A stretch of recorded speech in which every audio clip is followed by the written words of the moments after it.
from home or back to back. It's kind of frustrating because I work really hard to make my money to buy things, and they just walk in and take whatever. And that was Emily Turner reporting. Well, the price of orange juice is going up. The USDA is projecting Florida will have its worst year for citrus production since the Great Depression. That's because of storms like Hurricane Ian, which, according to the University of Florida, led to $250 million in losses. Farmers are also dealing with citrus greening disease, which causes oranges to fall prematurely. In the state of Florida, they're going to be producing 60% less citrus than what they produced last year. And scientists are working on treatments to save trees from citrus greening disease, but currently no cure exists.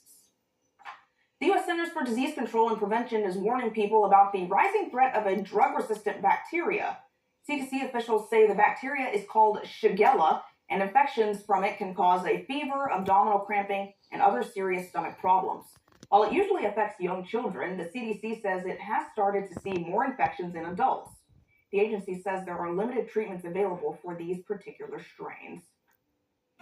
And new for you here at 11, if you heard a loud boom in Darke County today, the Arcanum Police Department says it was not an explosion, it was a small meteorite.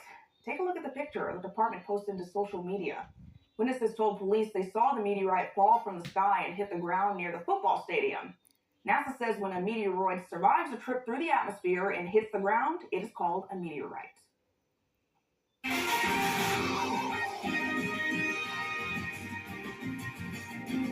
Touchdown, Robert. Touchdown, yeah. Touchdown, right? It landed right outside the football. Are we coming to me now? Because I'm the meteorologist. Oh, meteorologist. I'm just playing. Now, meteorologist, in case you're not aware, comes from the Greek root, just basically the study of stuff up in the sky. Mm-hmm. You know, that's the etymology, not to be confused with entomology, which is the study of bugs. I bet they get confused a lot. That's probably annoying if you're an entomologist. But regardless, we do have some stuff to talk about. We're looking at some things falling out of the sky. Hopefully, no more meteors becoming meteorites when they hit the ground. But we are looking at some rain. I wouldn't be surprised if there was maybe some pea-sized hail in a few places. Hopefully not a tornado, but we're going to talk all about it right here. Here's the system that's bringing really kind of a mess across much of the country. It was in California earlier, causing a mess out there. You've heard about that, likely. You've been watching the news.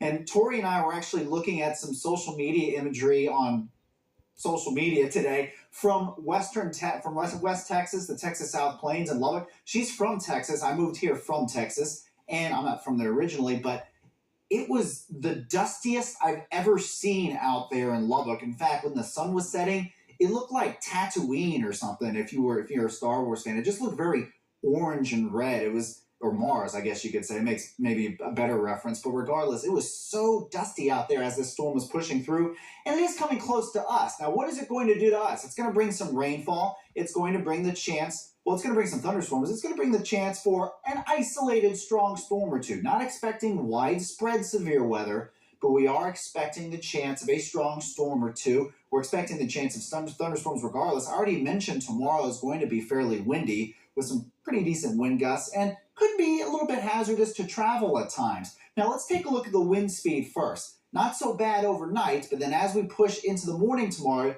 you'll start to notice that the winds do pick up around 20 to 30 miles per hour. By the afternoon, you're looking at some 40, 45 mile per hour wind gusts. And then even into Tuesday morning, after midnight, wind's still a little bit strong before it finally begins to die down a bit later Tuesday afternoon. It's not blowing so much right now in Xenia, but in Dayton, we're looking at some temperatures getting down into the 30s tonight, so not as frigid. But tomorrow, we're back in the 60s, and you notice we kind of go up and down a little bit, but it looks like we very well could hit the 70s again on Friday. Futurecast is going to time this all out for us, and in the next couple hours, we stay dry, maybe up to about 3 a.m., but then closer towards sunrise or the morning hours, maybe when you wake up and begin to drive to work or school, you'll start to see some showers coming in, and you'll see some good rainfall. This is all with a warm front likely, so it'll probably warm up quite a bit with that warm front coming in. And then the line of showers and thunderstorms comes in, yellow and orange. You can see that there. It's in the afternoon, though, we're expecting some more thunderstorms to move through. And again, could bring an isolated strong storm across the region. 41 for the low tonight.